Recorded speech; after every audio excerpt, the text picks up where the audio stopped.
pardonné toutes nos fautes, tout réparé sur la croix à Golgotha.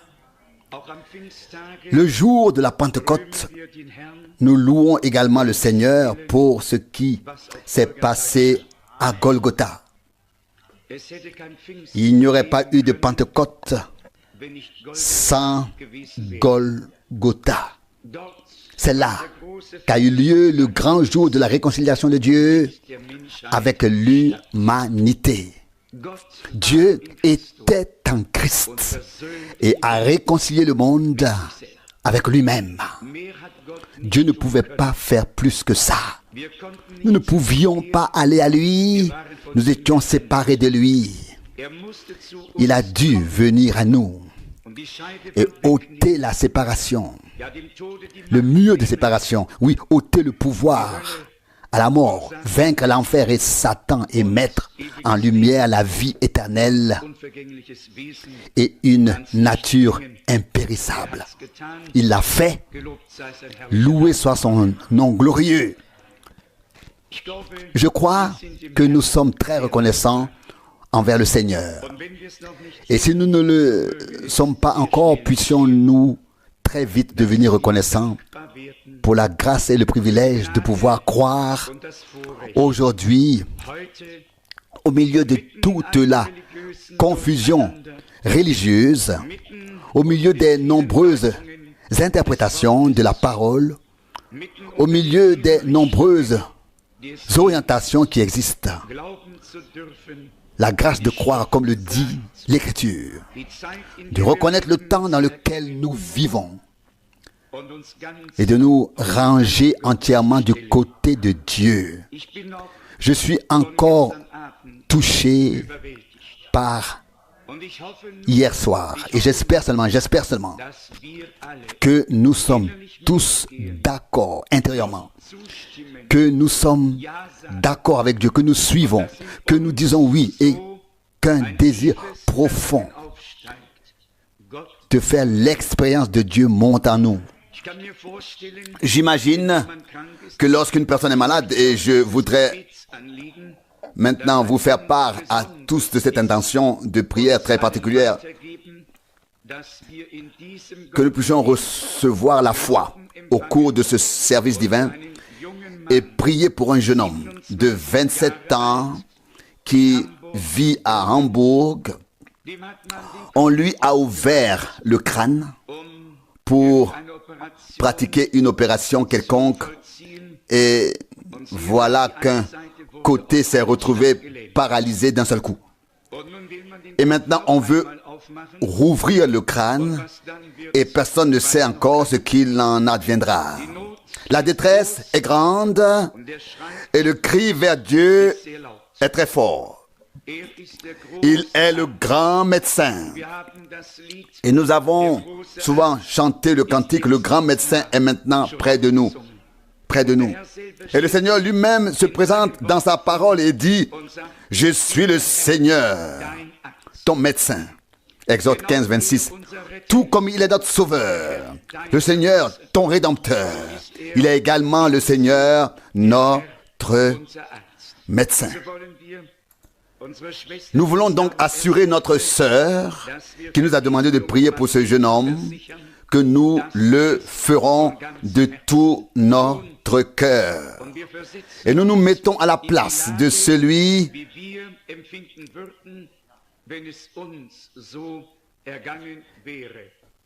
qui a vécu cette expérience en imaginant ce que nous ressentirions si cela nous était arrivé. Que Dieu nous accorde la compassion intérieure afin que nous puissions compatir de tout notre cœur avec tous ceux qui sont dans le besoin, qui sont malades, quelle que soit leur situation. En ce qui concerne la prédication, on m'a de nouveau demandé de parler un peu plus lentement pour faciliter la traduction. C'est difficile pour moi. Je me répète sans cesse de parler lentement. Mais quand cela m'arrive et vient sur moi, je ne m'en rends pas compte, mais je parle tout simplement plus vite. Ainsi, nous demandons donc au Seigneur de nous aider, qu'il nous accorde la grâce de parler, la grâce de traduire, la grâce d'écouter, car tout doit être entendu et encore, et mieux encore, tout doit être compris et assimilé. Et nous sommes ici aujourd'hui dans la foi que Jésus-Christ est le même, hier, aujourd'hui et éternellement. Comme nous l'avons dit hier soir, chez Dieu, tout reste comme avant. Conversion, renouveau, nouvelle naissance, baptême du Saint-Esprit, scellement avec l'Esprit, jusqu'au jour de la rédemption. Chez Dieu, avec Dieu, tout reste comme c'était au commencement, jusqu'à la fin. Comme cela était depuis le commencement. Nous nous y tenons, nous y croyons avec une totale conviction et nous voulons vivre tout cela personnellement.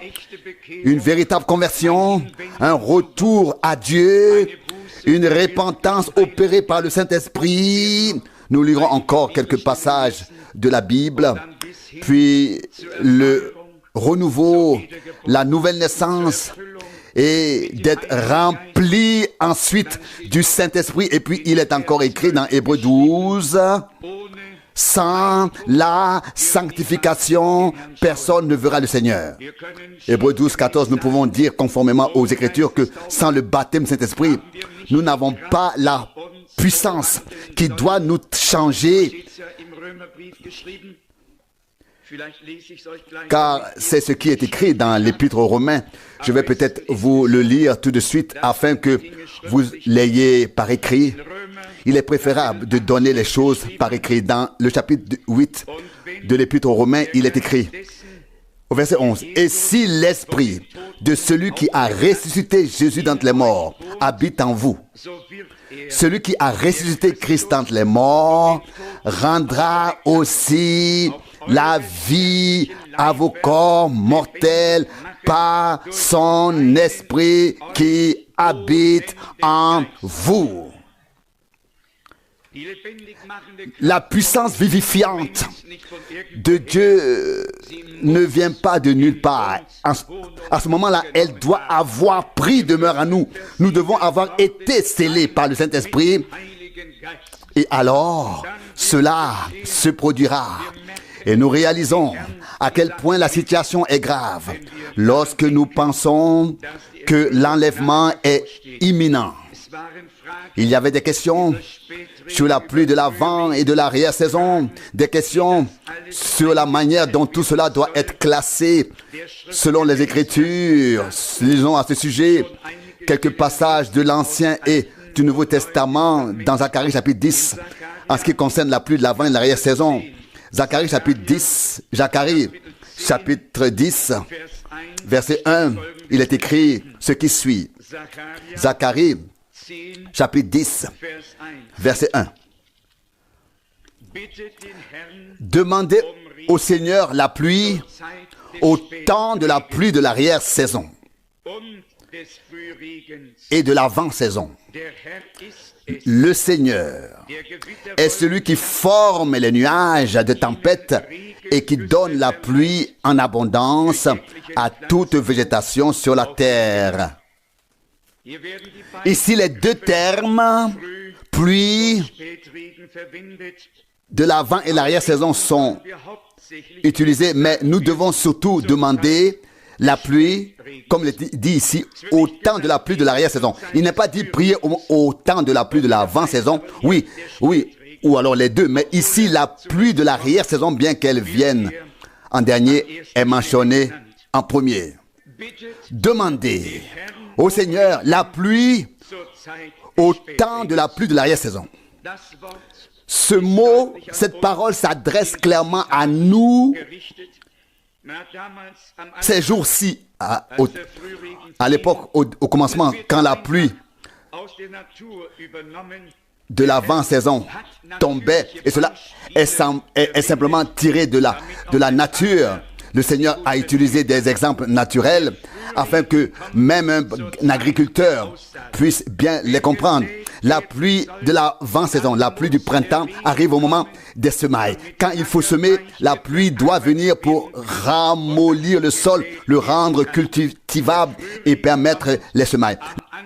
La pluie de l'avant-saison arrive au début, au moment des semailles. La pluie de l'arrière-saison arrive juste avant la moisson. Sans cette pluie de l'arrière-saison, la moisson ne peut être rentrée. Dans le prophète Joël, au chapitre 2, nous lisons également pour nos frères et sœurs français, je pense qu'il n'y a que 3 chapitres, nous en avons 4 dans notre Bible. Il faut donc tenir compte du décalage. Chez nous, c'est Joël, chapitre 2, verset 23. Joël, chapitre 2, verset 23. Ici, il est écrit, « Vous aussi, enfants de Sion, soyez dans l'allégresse et la joie à cause du Seigneur votre Dieu, car il vous donne la pluie de l'arrière-saison dans sa juste mesure et il fait abondamment tomber sur vous la pluie de l'avant et de l'arrière-saison comme autrefois. » Vous pouvez ensuite lire que les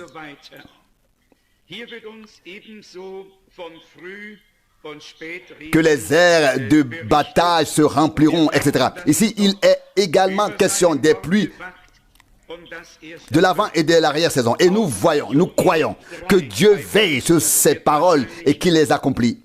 Dans notre version de Joël 3, cela sera probablement un peu différent chez vous. Frère Kupfer, je voudrais lire ici les quelques versets, 5 au total, où cela commence, probablement la fin du chapitre 2 chez vous. Joël 2, verset 28. Et après cela, il arrivera que je répandrai mon esprit sur toute chair, de sorte que vos fils et vos filles prophétiseront,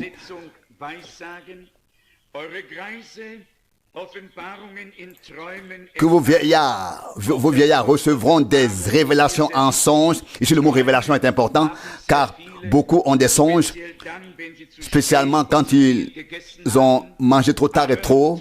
Mais ici, des songes dans lesquels il y a une révélation divine, où on n'a plus besoin d'interpréter, mais où le Seigneur déjà peut dire ce qu'il veut dire. C'est de ça qu'il s'agit, c'est ça qui compte. Ici, il nous est dit, les vieillards recevront des révélations en songe, que vos jeunes gens auront des visions. Ce serait bien si c'était le cas pour nous. Les plus jeunes ont des visions, les plus âgés ont des révélations dans leurs songes, mais chacun reçoit quelque chose de Dieu. C'est cela qui compte et c'est cela qui est important. Lorsque l'Esprit de Dieu est répandu, il apporte avec lui les dons, des bénédictions, la vie de Dieu lui-même, des revêtements du Saint-Esprit et l'onction. Alors, l'effusion de cet esprit ce ne sont pas seulement la bouche et les lèvres qui sont en mouvement, c'est tout l'être humain qui est touché, qui est mis en mouvement. Tout l'être humain qui est saisi par Dieu, tout l'être humain qui est mis dans le service pour Dieu. Je crois que Dieu le veut et que Dieu le fera. Ce qui me frappe particulièrement dans ce texte, c'est qu'il nous est dit ici que Dieu répandra son esprit sur toute chair. Même si frère Rousse l'a déjà lu, je voudrais montrer à partir des Actes des Apôtres que cette effusion concerne les 2 derniers jours. Donc, pour les 2000 dernières années, donc celles dans lesquelles nous vivons actuellement et qui touchent à leur fin. Dans le chapitre 2 des Actes des Apôtres, Pierre fait référence à la parole du prophète Joël. Vous avez vu le contexte, mais cela n'est pas dit aussi clairement dans l'Ancien Testament que dans le Nouveau. Dans l'Ancien Testament, il est seulement dit « Et après cela, il arrivera que je répandrai de mon esprit sur toute chair. » Mais dans le Nouveau Testament, cela nous est montré un peu plus clairement, à savoir dans le chapitre 2 des Actes des Apôtres, au verset 15. Ces hommes ne sont pas ivres comme vous le pensez, car il n'est que la 3e heure du jour. Verset 16, non, c'est ici que s'accomplit la promesse du prophète Joël dans les derniers jours. Verset 17, dans les derniers jours. Pas seulement maintenant, les termes « les derniers jours » apparaissent 2 fois dans la Bible, une fois de manière prophétique pour les 2 derniers jours, à savoir les 2000 dernières années avant l'établissement du royaume millénaire, lorsque le nombre 7 sera complet. La Bible parle également des derniers jours comme de la période immédiatement avant la fin des temps, nous le savons. Ici, il nous est présenté au verset 17, « Dans les derniers jours, dit Dieu, je répandrai de mon esprit sur toute chair. » Depuis la Pentecôte, nous vivons dans l'âge du Saint-Esprit. Le Saint-Esprit se répand sur tous ceux qui viennent à Christ, qui se sont convertis et qui se sont convertis à lui et qui ont reçu la vie de Dieu en eux. Nous avons droit aux mêmes bénédictions car elles nous ont été promises. Je vais peut-être vous lire directement dans le chapitre 2 des Actes des Apôtres une parole qui doit toucher le cœur de chacun d'entre nous. Actes des Apôtres 2, verset 39. Actes des Apôtres 2, verset 39. Car la promesse est pour vous, pour vos enfants et pour tous ceux qui sont encore loin, autant que le Seigneur notre Dieu en appellera. Amen. Auparavant, il dit, ici s'accomplit la promesse. Puis il prononce une prédication bref et les gens reçoivent la parole. Elle les touche comme un coup de poignard dans le cœur. Et puis vient la réponse au verset 38 de Actes des Apôtres 2. Répentez-vous et que chacun de vous soit baptisé au nom de Jésus-Christ pour le pardon de ses péchés. Et vous recevrez le don du Saint-Esprit. Et ensuite, l'affirmation, verset 39. Car la promesse est pour vous, pour vos enfants et pour tous ceux qui sont encore loin, autant que le Seigneur, notre Dieu, en appellera. S'il t'a appelé, tu n'es plus loin, tu es proche de lui. Car il est écrit, il a réuni les deux, ceux qui étaient proches et ceux qui étaient loin. Il a abattu, ôté le mur de séparation. Éphésiens 2, verset 14. Ainsi, il y a eu des gens qui sont devenus croyants au cours de ces presque 2000 ans, qui se sont convertis, qui ont expérimenté la nouvelle naissance, qui ont été baptisés du Saint-Esprit, qui ont été scellés du Saint-Esprit. Comme déjà souligné, tous ceux que le Seigneur a appelés ont vécu les mêmes expériences. Indépendamment de la connaissance qui existait dans le pays, Dieu ne s'est pas laissé arrêter par l'état de la connaissance. Il a toujours accompli son œuvre comme il l'a fait depuis le commencement. Il n'a pas 2 ou 3 classes de croyants. Il a des hommes qui sont devenus croyants en lui, qui sont allés aussi loin dans la connaissance que ceux qui étaient prêchés dans leur âge, mais qui l'ont expérimenté comme au commencement. Nous sommes reconnaissants au Seigneur que le temps ait progressé et que nous ayons aujourd'hui grandi en connaissance et en tout, mais bien plus encore. Non seulement en connaissance, mais aussi en révélation par l'Esprit. En ce qui concerne la pluie, de l'arrière-saison. Là, je voudrais à ce sujet lire le passage du Nouveau Testament à ce sujet dans l'épître de Jacques. Dans l'épître de Jacques, chapitre 5, verset 7. Jacques, chapitre 5, verset 7. Jacques 5, verset 7. Persévérez donc, frères, jusqu'à l'avènement du Seigneur. Pensez à ce que le laboureur attend patiemment le précieux fruit de la terre jusqu'à ce qu'il ait reçu les pluies de l'avant et de l'arrière-saison. Les deux sont nécessaires. Et ce dont nous avons besoin, c'est de patience. Nous avons besoin de patience jusqu'à ce que Dieu agisse. Avant cela ne peut de toute façon pas se produire. Je continue ma lecture, verset 8. Vous aussi soyez patients et affermissez vos cœurs, car le retour du Seigneur est proche. Nous avons besoin de patience pour voir s'accomplir les promesses de Dieu et les vivre. Et pour les voir s'accomplir, nous avons besoin de la foi et de la conviction que Dieu est fidèle et qu'il accomplira ce qu'il a promis. Il est question ici du retour du Seigneur au verset 7. Persévérez donc, frères, jusqu'au retour du Seigneur.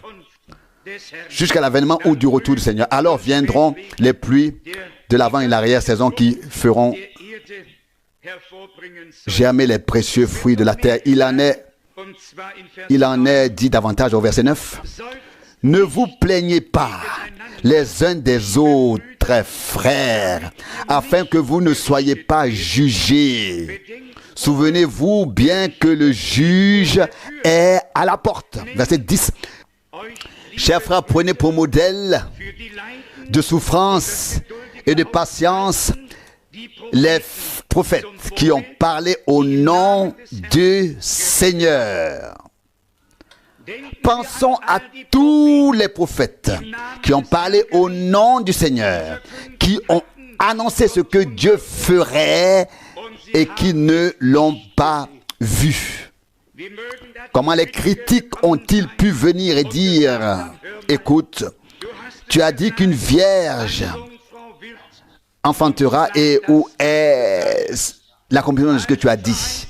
Toutes les promesses que Dieu avait faites par la bouche des prophètes se faisaient attendre. Mais il est écrit, quand le temps fut accompli, cela arriva. Mes bien-aimés, nous aussi, nous avons les promesses dans nos cœurs. Nous portons la parole, nous la repassons dans notre cœur. Mais nous devons attendre que le temps de Dieu soit venu. Car notre Seigneur dit, votre temps est toujours présent, mais mon heure n'est pas encore venue. C'est ce que signifie le verset 11 ici. Voyez, nous louons ceux qui ont persévéré avec patience. Vous avez entendu parler de la persévérance de Job et de l'issue que le Seigneur lui a réservé. Reconnaissez à partir de là que le Seigneur est riche en compassion et plein de miséricorde. Nous savons qu'il a toujours la même miséricorde encore aujourd'hui. Mais nous devons garder une chose à l'esprit, persévérer avec patience et constance. Comme le chante un compositeur, nous avançons et nous nous reposons en lui, et nous nous reposons en même temps en lui. Reposons-nous en Dieu, apaisés, ancrés dans les promesses. Être venus dans le repos de Dieu, ancrés dans les promesses de Dieu, persévérons patiemment jusqu'à ce que le Seigneur daigne accomplir en nous son œuvre ultime. Aujourd'hui, cependant, nous pouvons déjà expérimenter Dieu en recevant ce qu'il a promis. Car, comme je l'ai déjà dit, en ce qui concerne la bénédiction, Dieu le Seigneur veut bénir déjà maintenant tout le monde de la même manière. Je voudrais lire 3 passages de la Bible à ce sujet. Le premier concerne spécifiquement l'onction du Saint-Esprit. Le premier est tiré de la lettre de Jean, 1 Jean, chapitre 2, verset 18. Ici, il nous est montré de manière particulière que même ceux qui se sont ensuite opposés au Christ, c'est-à-dire ceux qui sont devenus anti-Christ, sont issus du milieu de ceux qui étaient bénis et oints par Dieu. 1 Jean, chapitre 2, verset 18, puis peut-être jusqu'au verset 20. 1 Jean, chapitre 2, verset 18. « Mes petits enfants, c'est la dernière heure. Et comme vous avez entendu dire que l'Antichrist doit venir, il y a maintenant déjà un grand nombre d'antichrists. C'est à cela que nous reconnaissons que c'est la dernière heure. » Verset 19. « Ils sont sortis du milieu de nous, mais ils n'étaient pas des nôtres. Car s'ils avaient été des nôtres, ils seraient restés avec nous. Mais c'est pour que leur absence fasse apparaître que tous ne sont pas des nôtres. » Voici maintenant ce qu'il faut dire, verset 20. « Mais vous avez reçu l'onction du Saint, de la part du Saint, et vous possédez la pleine connaissance. » Tout dépend de l'onction du Saint-Esprit. La même onction et la même inspiration qui reposait sur les prophètes reposait plus tard sur les apôtres.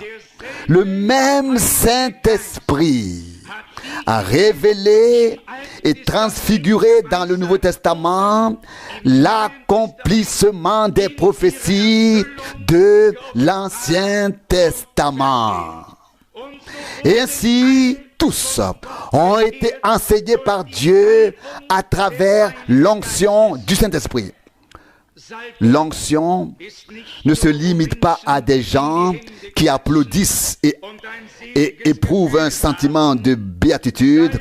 L'onction est là où nous sommes assis aux pieds de Jésus et où le Saint-Esprit nous révèle la parole et ses liens et ses contextes, et où nous sommes imprégnés, pénétrés jusqu'au plus profond de notre être, où la parole de Dieu peut devenir l'épée de l'esprit, comme il est écrit dans Hébreux 4, au verset 12, et dans d'autres passages. Je crois que nous avons très clairement compris que l'onction apporte beaucoup de choses. La puissance pour le service du ministère, le retour au Seigneur, l'écoute de la parole et de ce que l'Esprit révèle et dit. Beaucoup de choses sont liées à l'onction du Saint-Esprit, jusqu'à la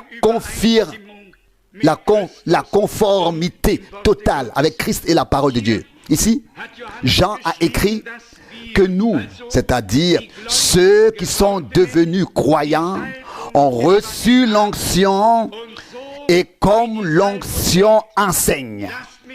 Ensuite, il est écrit comme l'onction enseigne. Permettez-moi de le dire clairement ici. L'onction dans le Nouveau Testament ne peut enseigner que ce que les hommes oints de l'Ancien Testament ont dit sous l'inspiration du Saint-Esprit.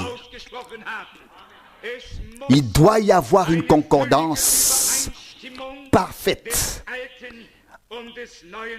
entre l'Ancien et le Nouveau Testament, car c'est le même esprit qui agit en tous, Dans le chapitre 10 de l'Acte des Apôtres, verset 34, il est dit ce qui suit à propos de notre Seigneur en tant que Fils de l'homme. Acte des Apôtres, chapitre 10, verset 34. Alors Pierre ouvrit la bouche et dit, je reconnais maintenant, en vérité, que Dieu ne fait pas acception de personne. Verset 35, mais que dans toute nation, celui qui le craint et qui pratique la justice, lui est agréable. Verset 36, vous connaissez la parole qu'il a adressée aux enfants d'Israël en leur annonçant la paix par Jésus-Christ. Celui-ci est le Seigneur au-dessus de tous. Verset 37, vous connaissez également les événements qui se sont produits dans tout le pays juif à partir de la Galilée après le baptême prêché par Jean. Ensuite, verset 38, à savoir comment Dieu a oint Jésus de Nazareth du Saint-Esprit et de puissance, comme celui-ci a ensuite parcouru le pays, faisant le bien et guérissant tous ceux qui étaient sous l'emprise du diable, car Dieu était avec lui. Nous pourrions continuer à lire, c'est là le célèbre sermon de Pierre, et quelques minutes après, à peine après que Pierre eut prononcé ces paroles, le Saint-Esprit tomba sur tous ceux qui étaient présents là-bas. Un sermon si bref, une prédication si bref, avec un résultat si puissant que Dieu put répondre du haut des cieux et que tous ceux qui avaient accepté la rédemption par le Christ furent remplis du Saint-Esprit. Quand allons-nous reprendre nos esprits et comprendre et exprimer une fois pour toutes notre joie concernant la rédemption accomplie, remercier le Seigneur et être touché intérieurement pour ensuite parvenir à un état où la source jaillira également en nous et où le Saint-Esprit pourra se répandre sur nous. Je ne sais pas ce que Pierre dirait s'il prononçait aujourd'hui le même sermon et que rien ne se passait. Il dirait, mes amis, êtes-vous vraiment devenus croyants? Êtes-vous vraiment croyant? Avez-vous été réellement touché intérieurement par Dieu, saisi par Dieu? Est-ce que la rédemption s'est-elle accomplie en vous? Avez-vous expérimenté réellement Dieu personnellement? Mais bien aimés, peut-être avons-nous trop reçu avec notre intelligence humaine, notre compréhension humaine, et trop peu avec notre cœur. Expérimenter le Seigneur trop peu avec notre cœur. Aujourd'hui, Dieu veut nous rencontrer dans sa parole, dans son esprit. Aujourd'hui, il veut répandre son esprit sur toute chair. Toute personne, quelle que soit sa nation, lui est agréable si elle craint Dieu. C'est ce que nous avons lu dans Actes 10, 35. La crainte de Dieu est le commencement de la sagesse divine. Dans 2 Corinthiens, au chapitre 1, Paul écrit ce qui suit à propos des croyants. 2 Corinthiens, chapitre 1, lisons peut-être les versets 20 à 22. Car pour ce qui concerne toutes les promesses de Dieu, c'est en lui qu'est le oui. C'est pourquoi encore l'amen est prononcé par lui à la gloire de Dieu par nous. Verset 21. Mais celui qui nous a fondés avec vous sur le Christ et qui nous a oints, c'est Dieu. Verset 22. Lui qui nous a aussi apposé son sceau et a mis dans nos cœurs l'esprit comme gage.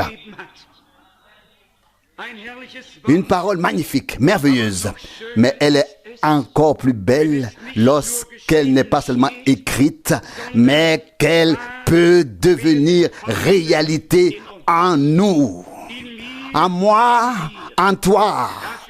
Que nous n'ayons pas seulement un enseignement théorique, un enseignement visuel, mais que nous vivions personnellement ce que nos frères et sœurs ont vécu au commencement. Nous ne pouvons que croire, comme l'Écriture l'a dit. Mes bien-aimés, puis-je vous demander si nous croyons sincèrement que Dieu nous a donné le message qui doit nous ramener maintenant à la parole et nous replacer dans notre état originel. Croyez-vous tout cela? Nous l'avons compris à partir de l'enseignement avec l'appel à sortir. Et je pense aussi à celui d'hier soir. Nous avons compris ce qui s'est passé. Nous avons compris ce qui importe à Dieu maintenant, dans ce temps, en ce moment. Il ne s'agit pas seulement de pratiquer un peu de religion, mais d'être mis à jour maintenant dans le royaume de Dieu, de suivre les derniers développements dans le royaume de Dieu maintenant, d'avancer ensemble avec notre Dieu. Et nous croyons que le message, avec toutes les corrections, avec chaque enseignement, avec la mise en ordre, avec toutes les révélations de la parole et de l'esprit, devait maintenant précéder la chose directe. Car sinon, nous n'aurions eu aucune orientation spirituelle maintenant. Cela aurait de nouveau abouti à une confusion. Dieu a déjà fait suffisamment de débuts. Et quand nous regardons en arrière aujourd'hui, que s'est-il passé après chaque nouveau commencement? Les hommes ont pris en main l'œuvre de Dieu, les choses de Dieu. Et cela ne doit pas être. Car le Seigneur dit, l'œuvre de mes mains, laissez l'œuvre de mes mains entre mes mains. Ésaïe 45, verset 11. Et c'est ce que nous voulons. Nous voulons que son œuvre reste entre ses mains. Et que nous restions entre ses mains, dans lesquelles nous avons été marqués. Et il est dit, personne ne nous arrachera. Personne ne vous arrachera de mes mains. Jean 10, verset 28. Une chose est maintenant très très importante et doit être dite. Nous vivons à la fin des temps. Et nous croyons avec une conviction profonde que le Dieu vivant ne nous a pas laissés sans confirmation. Bien au contraire, il n'a pas seulement été prétendu que quelqu'un se présente et apporte un message, à savoir proclamer la parole par révélation, mais comme Paul a pu l'écrire, Dieu a également confirmé cela par des miracles et des prodiges et des signes puissants. Oui, se révélant lui-même de manière surnaturelle. Quel est donc l'objectif ultime de cette prédication? Certainement une épouse sans tache ni ride, unie dans un seul cœur et une seule âme dans le Seigneur, ointe et scellée du Saint-Esprit, de l'huile dans les lampes, de l'huile dans les cruches, prête à entrer avec l'époux au festin des noces. Le Saint-Esprit n'est pas un esprit de division de parti, de prise de parti. Et je voudrais donner à réfléchir à nous tous qui sommes ici aujourd'hui. Nous avons déjà dit lors de notre dernier voyage en Israël que ce ne sont pas toujours les mêmes qui devraient avoir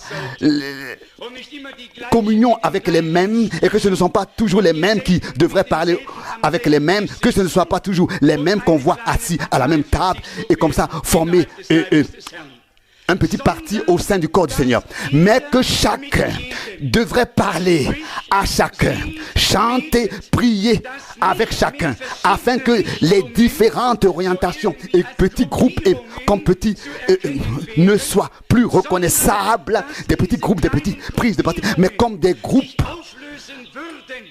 Mais que ces petits groupes se dissolvent pour le bien de tout le corps du Seigneur Jésus-Christ. Notre Seigneur, que dit Paul?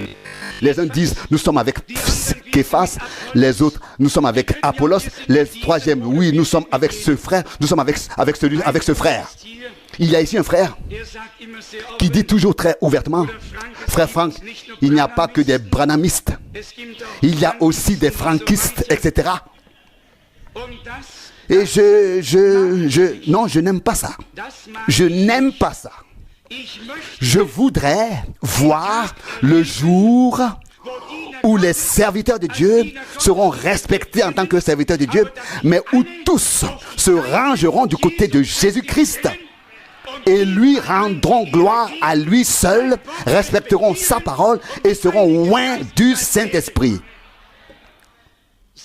Tant qu'un frère ou un groupe dira « Je suis avec ce frère, nous travaillons avec ce frère, je suis avec tel frère », permettez-moi de le dire ici, au nom du Seigneur. Frères et sœurs, nous introduisons ainsi des divisions dans le corps du Seigneur.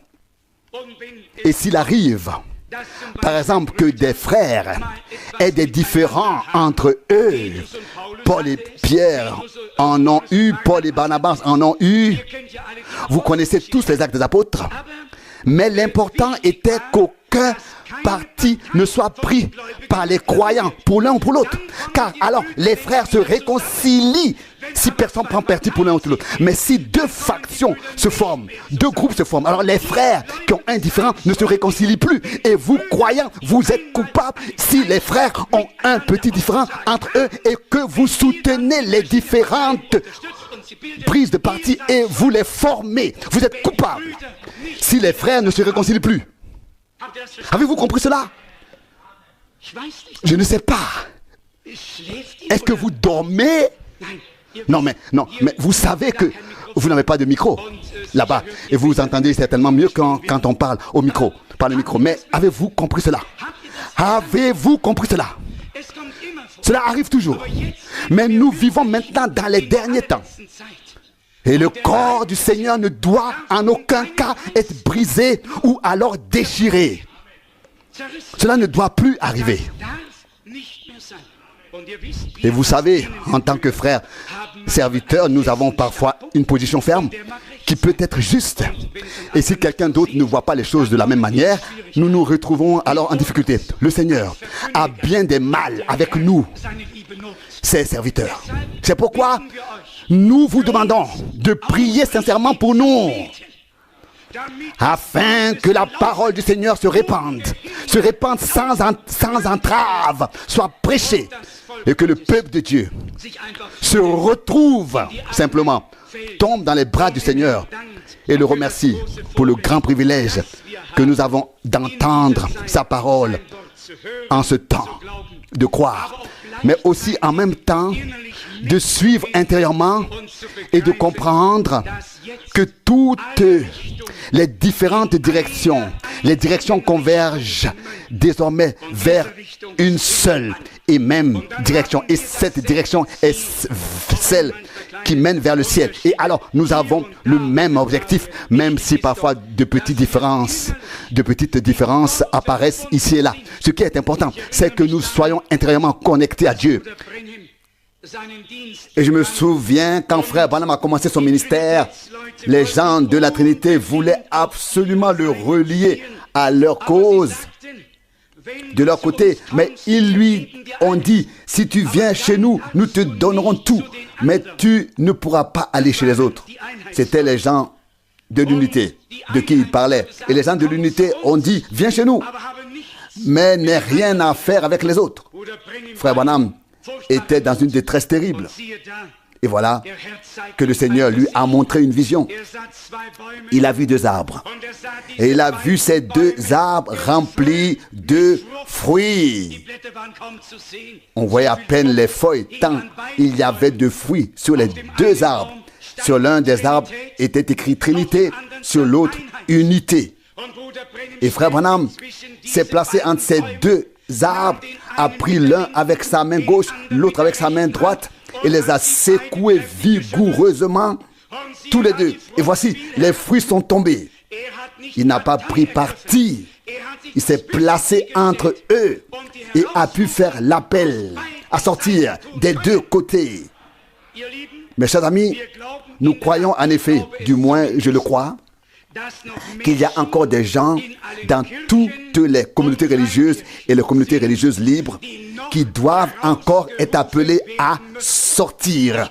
Je crois qu'il y a dans de nombreuses communautés des gens qui ont faim et soif de Dieu, des gens qui croient en la Trinité et qui n'ont jamais entendu la vérité. Allons-nous les condamner parce qu'ils n'ont pas encore entendu? Ou voulons-nous relire encore Romains 10? Comment entendront-ils sans quelqu'un qui leur annonce la vérité? Mettons de côté tout jugement. Quelqu'un a dit, les tombées sont comptées après la bataille, pas avant. Il ne faut pas porter de jugement avant. Il faut laisser cela à Dieu. Et j'imagine qu'il y a encore des surprises pour nous tous. Que Dieu va encore faire de grandes choses. Venons-en au point que je n'ai pas pu terminer hier. Faute de temps. En particulier, le Seigneur s'est révélé. De ce que le Seigneur se soit révélé. La nuée surnaturelle est descendue et il a vraiment témoigné. Je suis présent. Et vous savez qu'un être humain n'aurait pu ni faire ni dire les choses qui se sont produites dans le ministère prophétique. Mais c'est pas précisément Luc, chapitre 17, verset 30. C'est justement le texte que la plupart des gens ignorent sans y réfléchir. Et je suis honnête, sans révélation, sans indication, moi non plus, et nous non plus, nous ne l'aurions pas su. Est-ce vrai? Nous aurions continué à prêcher de la même manière et nous serions passés à côté de cette question sans nous en apercevoir. Si Dieu ne nous avait pas parlé par grâce et ne nous avait pas ouvert la compréhension des Écritures, nous ne le saurions pas non plus. Donc, c'est à lui seul que revient toute la gloire. Mais ce verset ici, dans Luc 17, verset 30, je le relis, est très important. Il dit ici, Luc 17, verset 30, « Il en sera de même le jour où le Fils de l'homme se révélera. » Vous savez bien que dans tout le Nouveau Testament, depuis le chapitre 1 de l'Épître aux Romains où commencent les épîtres jusqu'à Jude, le dernier verset, le terme « Fils de l'homme » n'apparaît pas une seule fois. Jésus a presque toujours utilisé le terme « Fils de l'homme ». Il y a peut-être 3 passages qui disent autre chose. Il a presque toujours utilisé le terme « Fils de l'homme » pour se désigner lui-même. Le Fils de l'homme est venu chercher et sauver ce qui était perdu. Luc 19, 10. Vous verrez le Fils de l'homme assis à la droite de la majesté. Marc 14, 62. Vous verrez le Fils de l'homme venir avec une grande puissance et une grande gloire. Matthieu 24, 30. Le Fils de l'homme s'assiera sur le trône de sa gloire. Matthieu 25, 31. Dans l'évangile, selon Matthieu, qui compte 28 chapitres, on trouve exactement 28 occurrences du terme Fils de l'homme. Rien que dans les chapitres de Matthieu. Pourquoi en est-il ainsi? Il est le Fils de Dieu, nous le savons. En tant que Fils de Dieu, il est le Sauveur. Il est le Rédempteur. En tant que Fils de David, il est roi. Nous le savons. Car il a été dit à David, tu ne Tu ne manqueras jamais de descendance sur ton trône. Et si vous voulez lire Romains 9 à ce sujet, il nous est dit, selon la chair, il descend de la semence de David et des patriarches. Vous pouvez le lire dans Romains 9, verset 5, et dans de nombreux autres passages. De quoi s'agit-il ici, dans ce texte sur le Fils de l'homme? Comme nous l'avons dit hier soir, il s'agit d'une comparaison avec l'époque de Noé, l'époque de Sodome et de Gomorrhe. Et puis il nous est dit, il en sera de même le jour où le Fils de l'homme se manifestera. Luc 17, verset 30. Nous vivons dans un monde pire que Sodome et Gomorrhe. Nous vivons dans un monde pire que celui de l'époque de Noé. À l'époque, il y avait le grand mélange entre la lignée de Seth, bénie par Dieu, et la lignée de Caïn, non bénie par Dieu. Ce mélange. Regardez le mélange aujourd'hui. Il y a 450 ans et plus, la séparation est venue, puis l'évangile a été proclamé. Que se passe-t-il aujourd'hui? Depuis 1948, lorsque le premier congrès a eu lieu à Amsterdam, l'œcuménisme est partout, et lorsque le pape était à Genève, justement lors de cet œcuménisme protestant, il a littéralement dit « Je suis le chef spirituel de la chrétienté ». Et tout le monde a approuvé de la tête. Tout le monde a approuvé de la tête. Heureusement que je n'étais pas là. Heureusement que je n'étais pas là. Mais tout le monde a approuvé de la tête. Et pourquoi ont-ils approuvé de la tête? Parce qu'ils n'ont pas expérimenté Dieu dans leur cœur.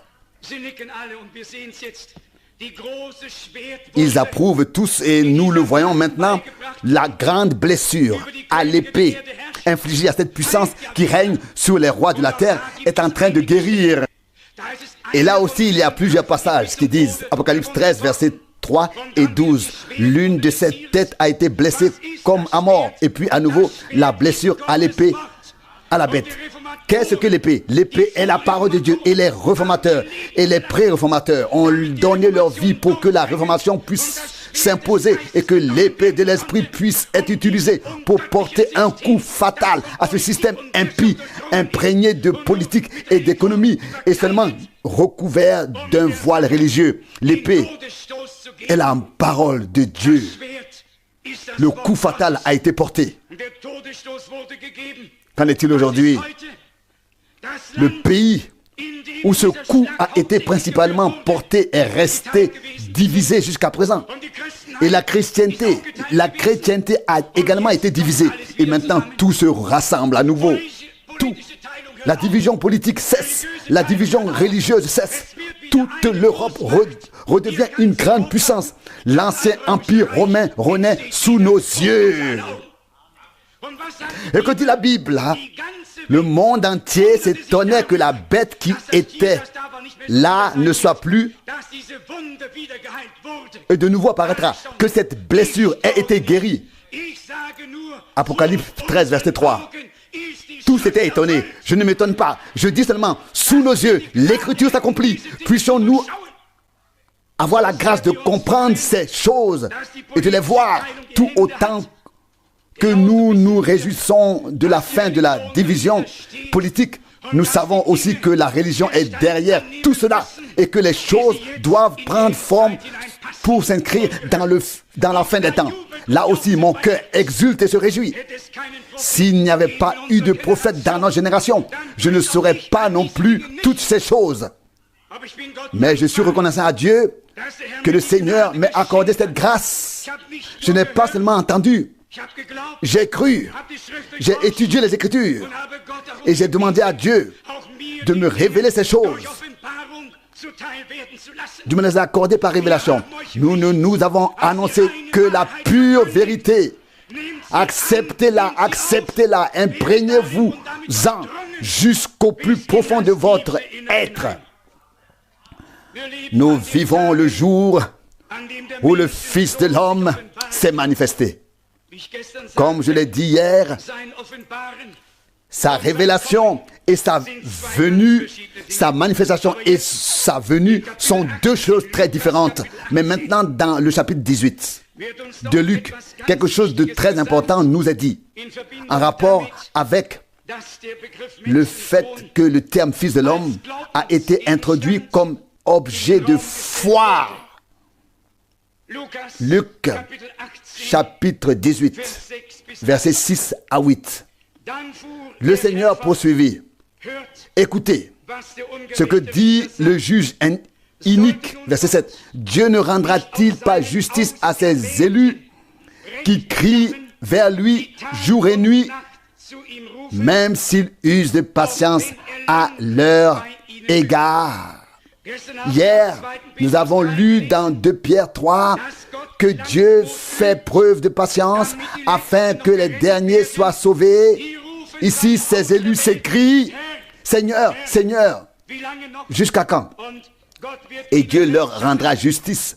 Et puis au verset 8, il est dit, verset 8, je vous le dis, il leur rendra justice très bientôt. Il leur rendra justice très bientôt. À qui? Aux élus. Puis il est dit au verset 8, mais le Fils de l'homme trouvera-t-il la foi sur la terre à son avènement? À son avènement. Pas seulement une fois, mais une foi bien précise. La foi. Quelle foi? La foi conforme aux Écritures, qui se révèle, qui se manifeste avant sa venue, avant de venir. Avez-vous compris cela? Avant le jour où le Fils de l'homme se révélera, se manifestera, paraîtra. Le temps comme Sodome et Gomorrhe, le temps comme au jour de Noé. Et puis on demande, ou on dit ici, le Seigneur rendra justice à ses élus sous peu, très bientôt. Et nous vivrons encore le moment où nous en prierons Dieu de tout cœur. Nous savons que nous avons raison, que nous sommes dans nos droits et avons pourtant l'impression que Dieu ne s'est pas encore tout à fait rangé de notre côté. Nous avons malgré tout l'impression que les choses ne sont pas encore telles que nous le souhaiterions. Et le cri sera grand. Seigneur, tu nous as révélé ta parole. Nous y croyons. Rends-la maintenant manifeste. Fais justice. Sois avec nous comme tu as été avec nos pères. Et révèle ta puissance et ta gloire. Non pas pour nous, mais pour ton Saint-Nom. Et ici, il est dit au verset 8, Luc 18, mais le Fils de l'homme trouvera-t-il la foi sur la terre à son avènement? D'abord, au verset 30 du chapitre 17, il est dit que le Fils de l'homme se révélera, se manifestera. Puis trouvera-t-il à sa venue? Il y a un laps de temps entre sa révélation et sa venue. Avez-vous compris cela? L'avez-vous tous compris? Il se révèle d'abord, il se manifeste afin que l'appel au réveil, l'appel à sortir, le cri puisse être lancé, afin que le cri retentisse. Voici l'époux vient, afin que le message divin puisse atteindre le peuple de Dieu. Mais ensuite, jusqu'à la venue, il n'est pas ici dit, est-ce que le Fils de Dieu trouvera-t-il de la foi lorsqu'il viendra? Il n'est pas écrit ici, est-ce que le Fils de David trouvera-t-il de la foi lorsqu'il viendra? Ce n'est pas ce qui est écrit ici. Ici, il est écrit, mais le Fils de l'homme trouvera-t-il de la foi sur la terre à son avènement? Et la réponse est la suivante. Tous ceux qui ont vraiment vu sa révélation, sa manifestation en ces jours, sa manifestation en tant que Fils de l'homme et qui l'ont accueilli, reçu dans la foi, seront ceux qui attendront le retour du Fils de l'homme en ce jour-là, et il trouvera cette foi-là en eux. Avons-nous compris cela? Je sais qu'il est difficile d'expliquer ces choses, d'exposer ces choses, et peut-être encore plus difficile de les comprendre si elles ne sont pas expliquées assez clairement. Mais le reste, c'est à Dieu de le faire de toute façon. Nous ne pouvons que proclamer la parole. Mais voyez, il y a vraiment beaucoup de choses qui se font aujourd'hui dans ce qu'on appelle le royaume de Dieu. Il y a tant de mouvements, tant de courants. Mais où est le corps du Seigneur? Le œcuménisme est partout dans tous les domaines, mais où est le petit troupeau? Où sont ceux qui portent le propre du Christ en dehors du camp? Où sont ceux qui croient en toute la parole de Dieu et qui souhaitent que Dieu l'accomplisse et souhaitent la vivre dans la réalité? Ce groupe est vraiment petit, mais par grâce, nous pouvons dire à la gloire du Seigneur que nous en faisons partie. Je le crois devant Dieu le Seigneur, que nous avons la grâce d'appartenir à ceux qui, comme au jour d'Abraham, ont reçu la visite du Seigneur en tant qu'élus, qui n'étaient pas à Sodome, qui ont simplement reconnu la visite du Seigneur, ou qui en étaient dignes lorsque le Seigneur est venu vers Abraham et lui a fait la promesse. Le point qui doit être souligné, comme souvent, c'est que nous sommes les enfants des promesses de Dieu. Et dans la mesure où les promesses de l'Écriture s'accomplissent, nous y participons, car nous sommes devenus les porteurs de ces promesses. En lui, en Christ, toutes les promesses sont oui et amen. Ce n'est que lorsque toi et moi y croyons qu'elles deviennent oui et amen dans notre vie.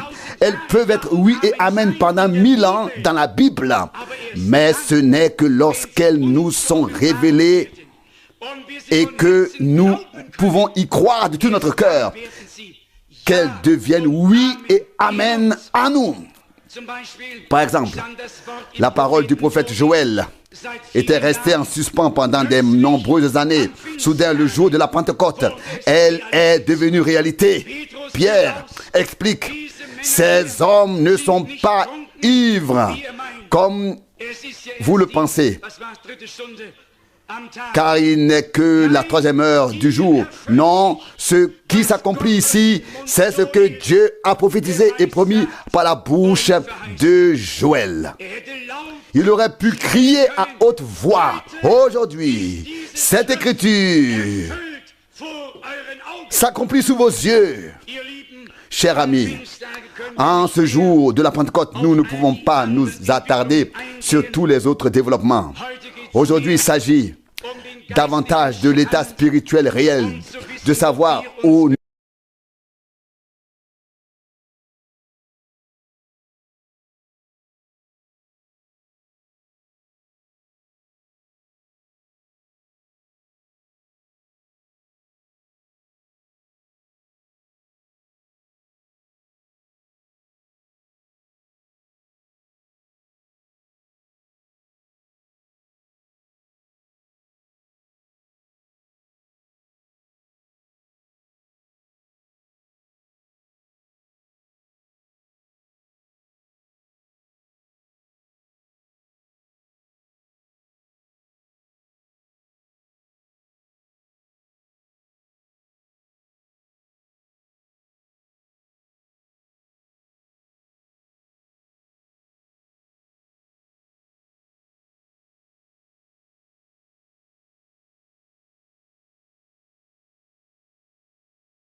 lève les mains et dis, Seigneur, mon Dieu, tu nous as visités avec miséricorde. Tu t'es révélé à nous. Dieu a fait de grandes choses. Il fera encore plus grand. Une deuxième question. Nous connaissons tous les 7 lettres envoyé aux églises, ainsi que le chapitre 1 de l'Apocalypse. Pourquoi est-il écrit probablement dans Apocalypse 1, verset 14? Et je vis quelqu'un qui marchait parmi les 7 chandeliers d'or, ressemblant à un fils d'homme. Ce terme fils de l'homme se trouve notamment chez le prophète Ézéchiel. Et il était prophète, fils de l'homme, 5 ou 6 fois dans un chapitre. Chez le prophète Ézéchiel, je ne vous lirai que 2 ou 3 passages afin que vous sachiez que les prophètes de l'Ancien Testament portaient déjà cette appellation et pas seulement ceux du Nouveau. Ézéchiel chapitre 2. Ézéchiel chapitre 2, verset 1. Et il me dit, fils de l'homme, tiens-toi debout, car je vais te parler. Verset 3. Il me dit alors, fils de l'homme, je t'envoie vers la maison d'Israël. Vous pouvez lire et relire. Verset 6. Mais toi, fils de l'homme, ne les crains pas. Verset 8. Mais toi, fils de l'homme, écoute ce que je te dis. Chapitre 3, verset 1. Il me dit, fils de l'homme, mange ce que tu vois devant toi. Mange ce rouleau. Qui ne pense pas ici à Apocalypse 10 en lisant ce texte, mais après le verset 7, où Jean a mangé le rouleau. Vous connaissez tous le passage où il a dû prophétiser à nouveau sur les peuples et les langues. Tous ces concepts ont été classés bibliquement dans la parole prophétique. Que Dieu soit remercié pour cela. Jean a vu le chandelier à 7 branches. Il l'a vu 7 fois. Car la même Église allait passer par les 7 étapes et 7 messagers devaient apporter le message. Et l'Esprit a parlé à plusieurs reprises à l'Église. Mes chers amis, nous croyons sincèrement de tout notre cœur que nous vivons actuellement la fin du dernier âge de l'Église. Et nous voyons, et ce n'est pas un jugement, seulement une constatation, nous voyons que les gens sont satisfaits d'eux-mêmes. Il semble qu'ils puisent tous à la source et disent, nous sommes riches, nous avons tout, nous n'avons besoin de rien. Nous n'avons même pas besoin de l'enseignement que Dieu a envoyé par l'intermédiaire de quelqu'un qu'il a lui-même désigné. Ils le rejettent. Ils ont tout. Et que dit l'Écriture? C'est justement toi qui es nu, aveugle et dénudé, et tu ne le sais pas. Je te conseille d'acheter de moi de l'or purifié par le feu et de l'onction pour les yeux, afin que tu vois. Dieu veut oindre nos yeux d'une onction sainte, d'une véritable onction du Saint-Esprit. Il veut ouvrir les yeux de notre cœur et nous donner la compréhension par la révélation. Résumons. Nous vivons toujours dans le temps de la grâce, où la parole suivante s'applique. Cette promesse s'adresse à vous et à tous ceux qui sont encore loin, à tous ceux que le Seigneur, votre Dieu, appellera. Acte 2, verset 39. Il nous a appelés, c'est pourquoi nous sommes venus. Comme il est dit dans le Cantique des Cantiques, attire-nous, nous te suivrons. Il nous a attirés, il a mis en nous le désir et aussi le faire. Il a donné le oui, la promesse, et il donne aussi l'amen, c'est-à-dire l'accomplissement. Nous ne pouvions rien faire d'autre que de nous laisser combler par le Seigneur, sauver, éclairer, renouveler, lui permettre de créer une nouvelle vie par sa grâce en chacun de nous. Rachetés par le sang précieux de l'agneau, nous avons reçu le pardon des péchés grâce à l'œuvre de rédemption accomplie. Et puis viennent la parole et l'esprit pour accomplir l'œuvre en nous. Peut-être encore le passage de Jean 16 qui est très important dans ce concept, dans ce contexte que j'avais déjà commencé hier soir. Dans l'évangile de Jean au chapitre 16, nous lisons aujourd'hui la deuxième partie du verset 4, puis nous continuons avec le verset 5. Évangile de Jean, chapitre 16, la deuxième partie du verset B, du verset 4, donc 4b. Je ne vous ai pas dit cela dès le début parce que j'étais encore avec vous. Verset 5.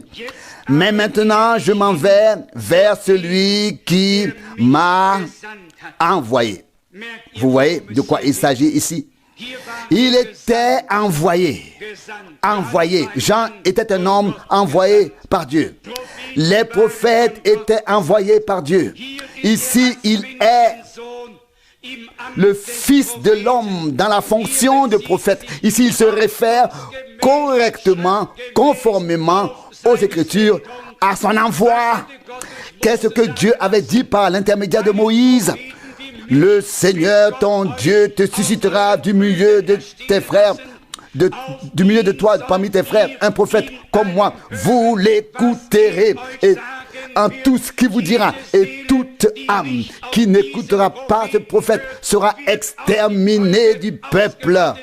Deutéronome 18, 15, Actes des Apôtres 3, 23. Est-ce seulement dans ma Bible que cela est écrit? Dans Deutéronome 18 et dans Actes 3, à partir du verset 22. C'est ce qui est écrit dans la Bible. C'est pourquoi notre Seigneur, en tant que Fils de l'homme, devait exercer ici le ministère prophétique. Et il a exercé ce même ministère prophétique dans cette génération. Ça, c'est ainsi par le Seigneur dans ses paroles. C'est la pure vérité devant le Dieu Tout-Puissant. Que celui qui a des oreilles pour entendre ce que l'Esprit dit aux églises par la parole. Et si cela se fait par la parole, alors nous savons toujours que c'est vrai. Et Dieu nous a accordé jusqu'à présent la grâce de rester dans la parole. Demeurez en moi et que mes paroles demeurent en vous. Alors vous êtes mes vrais disciples. Nous demeurons dans la parole de Dieu. Nous continuons à lire à partir du verset 6. Mais parce que je vous ai dit cela, la tristesse a rempli votre cœur. Verset 7. Mais je vous dis la vérité, il est bon pour vous que je m'en aille, car si je ne m'en vais pas, le consolateur ne viendra pas vers vous. Ici, il y a beaucoup de mots qui peuvent être utilisés pour consolateur. Avocat, soutien. Ne viendra pas vers vous, mais si je m'en vais, je vous l'enverrai. Je vous l'enverrai. Jésus a dit autrefois, le Père qui m'a envoyé est avec moi. L'avez-vous tous lu? Bien sûr. Et il avait raison, Jean 8, 29, car il avait été envoyé en tant que prophète. Mais ici, Jésus dit qu'il enverra l'Esprit. Nous l'avons déjà lu dans l'Ancien Testament. Et le Nouveau Testament nous confirme que Dieu voulait répandre son Esprit et qu'il l'a répandu. Ici, il nous est dit que le consolateur, le réconfort, l'aide viendra à nous.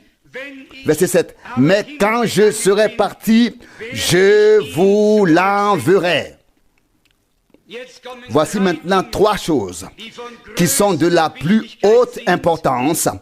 Trois choses qui se produisent en nous dès lors que l'Esprit de Dieu commence véritablement à agir en nous. Jean 16, verset 8. Jean 16, verset 8. Et quand il sera venu, donc le Saint-Esprit, quand il sera venu, il ouvrira les yeux du monde sur le péché, sur la justice et sur le jugement. C'est ces trois choses que l'Esprit Saint accomplit lorsqu'il conduit un homme à la repentance. Il ne peut en être autrement. Le Saint-Esprit accomplit ces trois choses, opère ces trois choses dans la vie de chaque personne qui se convertit au Christ. Eh bien, nous n'avons pas besoin de réfléchir à cela nous-mêmes et avoir de propres pensées, car ces trois choses sont immédiatement décrites. Ce qu'elles sont, c'est immédiatement décrit et j'en suis heureux. Et ainsi, personne n'a besoin d'interpréter quoi que ce soit. Je relis le verset 8, puis je continue. Verset 8. Et quand il sera venu, il convaincra le monde, c'est-à-dire les incroyants, le monde. Il ouvrira les yeux du monde sur le péché. Sur le péché. Il n'est pas question ici de péché au pluriel, mais d'un seul et unique péché. Péché, le péché originel, le péché de l'incrédulité. Jésus, ici c'est de ça qu'il s'agit. Jésus a dit, si vous ne croyez pas que je le suis, vous mourrez dans vos péchés. Jean 8, 24. L'homme ne meurt pas parce qu'il a péché. L'homme meurt dans la mort éternelle, la seconde mort, uniquement parce qu'il ne croit pas que Dieu l'a racheté et lui a pardonné ses péchés. Avez-vous compris? Au verset 9, sur le péché, qu'il ne croit pas en moi. 10, verset 10, sur la justice, que je vais vers le Père et que vous ne me verrez plus désormais. Sur le jugement, que le prince de ce monde est jugé. Avez-vous tous lu cela? Avez-vous tous compris? Avez-vous tous écouté que le prince de ce monde est déjà jugé? Il y a plusieurs passages dans la parole de Dieu. Je vais vous en lire deux autres. Ils sont tirés de Jean 12, verset 31. Jean 12, verset 31. Voici ce qui nous est dit ici. Peut-être faudrait-il commencer par lire le verset 28. Père, glorifie ton nom. Alors une voix retentit du ciel. Je l'ai glorifié et je le glorifierai encore. Verset 29, la foule qui se tenait là et qui écoutait dit qu'il y avait eu un coup de tonnerre. D'autres dirent, un ange lui a parlé. Verset 30, Jésus prit alors la parole et dit, ce n'est pas pour moi que cette voix a retenti, mais pour vous. Verset 31, maintenant le jugement est rendu sur ce monde. Maintenant le prince de ce monde sera chassé dehors. On nous a parlé du péché, de la justice, du jugement. Ici, il nous est dit de quelle manière cela s'est produit. Au chapitre 14, cela est à nouveau exprimé très clairement. Jean, chapitre 14, verset 30. Jean, chapitre 14, verset 30. Je ne parlerai plus beaucoup avec vous, car le prince de ce monde vient, mais il n'a aucun pouvoir sur moi. Satan était entré en Juda et le chemin de notre Seigneur passait selon l'Écriture par Gethsémani jusqu'à Golgotha. Notons ces trois choses qui se sont produites. Le prince de ce monde a été jugé. Et le Saint-Esprit nous convainc du péché de l'incrédulité qui est mortel. Tous les autres péchés peuvent être pardonnés. Bien sûr, si quelqu'un blasphème consciemment contre le Saint-Esprit, il a lui aussi franchi la limite. Mais ici, les trois choses nous sont clairement dites. Le Saint-Esprit nous le révèle, nous ouvre les yeux sur le péché, sur la justice et sur le jugement. Verset 9, sur le péché, donc Jean 16 maintenant, verset 9, sur le péché parce qu'il ne croit pas en moi. C'est cela le péché, de ne pas croire en lui est le péché, c'est-à-dire l'incrédulité. Verset 10, sur la justice, parce que je vais vers le Père et que vous ne me verrez plus désormais. Nous avons reçu la justification par la foi en Jésus-Christ. Et il dit, je m'en vais vers mon Dieu et votre Dieu, vers mon Père et votre Père. Va dire à mes frères que je les précéderai en Galilée. Jean 20, 17.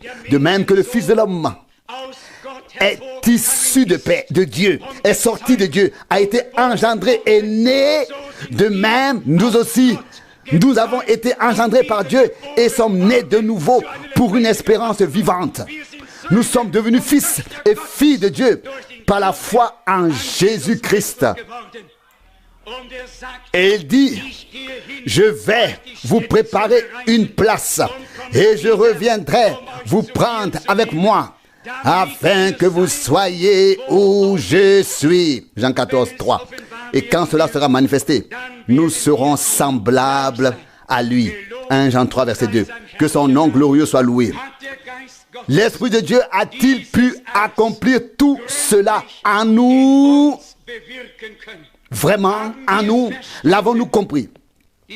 Le péché que Dieu considère comme mortel n'est pas l'ensemble des péchés que nous avons commis à cause de notre incrédulité. Le péché, c'est de ne pas croire. C'est de ne pas croire qu'il est mort sur la croix à Golgotha pour nos péchés, afin de nous racheter, de nous arracher de la malédiction et à la mort et de nous donner la vie éternelle. Justice, afin qu'il aille vers le Père pour préparer la place et dire, je les ai rachetés, ils m'appartiennent. Maintenant, je prépare la place pour eux et puis nous célébrons le festin des noces de l'agneau. Avec lui, l'agneau de Dieu, qui s'est laissé immoler et a racheté un peuple de toute langue, de tout peuple et de toute nation, par son sang précieux et saint, et a oint et scellé ce peuple du Saint-Esprit. 3 sont ceux qui rendent témoignage. L'esprit, l'eau et le sang. 1 Jean 5, 8. Nous avons besoin de tout. Nous avons besoin de la rédemption par le sang de l'agneau. Nous avons besoin du bain d'eau dans la parole. Nous avons besoin du sceau du Saint-Esprit. Que ce triple témoignage de Dieu nous soit accordé par grâce. Que le nom du Seigneur soit loué. Amen.